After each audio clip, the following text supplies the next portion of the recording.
प्रभु श्रीराम की मृत्यु से जुड़ी कई कथाएं प्रचलित हैं। एक कथा के अनुसार सीता ने अपने दोनों बच्चों लव और कुश को प्रभु श्रीराम को सौंपा और धरती माता के साथ जमीन में समा गईं। सीता के जाने से प्रभु श्रीराम इतने दुखी हो गए कि उन्होंने यमराज से सहमति लेकर सरयू नदी में जल समाधि ले ली। दूसरी कथा, भगवान श्री राम ने धरती पर 1000 वर्षों से भी ज्यादा समय तक शासन किया। अपने इस लंबे शासकाल में भगवान राम ने कई ऐसे काम किए जिन्होंने हिंदू धर्म को एक गौरवमयी इतिहास प्रदान किया।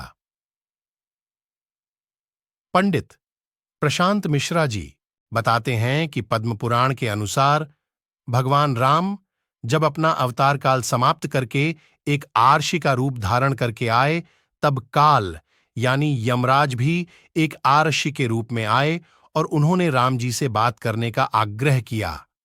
तब श्री राम ने काल से कहा कि कोई हमारे बीच न आए। उस समय प्रभु श्री राम ने भ्राता लक्ष्मण से कहा कि वो एकांत चाहते हैं और काल से वार्तालाप करना चाहते हैं, इसलिए आप दरवाजे पर खड़ीडी ढीहे हो जाएं जिससे कोई भीतर प्रवेश न कर सके। इतनी देर में आर्षि दुर्वासा वहां आ गए और राम जी से मिलने का आग्रह करने लगे। लक्ष्मण जी के मना करने पर भी आर्षि नहीं माने और क्रोधित होकर बात करने लगे। लक्ष्मण जी दुर्वासा के क्रोध से बचने के लिए कमरे में प्रवेश कर गए जहां श्री राम वार्तालाप कर रहे थे। ये देखकर श्री राम भी लक्ष्मण पर कुपित हुए और उन्हें मृत्यु दंड न देकर देश निकाला दे दिया।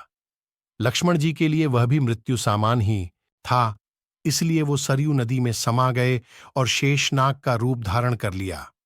भाई की जल समाधि से आहत होकर श्री राम ने भी जल समाधि का निर्णय लिया।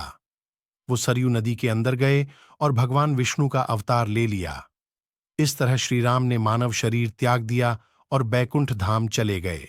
वास्तव में ये कथा भगवान श्री राम के जीवन से सबसे रोचक कथाओं में से एक है और ये प्रभु श्री राम के मनुष्य रूप को त्याग कर वापस विष्णु रूप में आने के बारे में बताती है। अगर आपको अच्छा लगा हो तो इसे शेयर जरूर करें।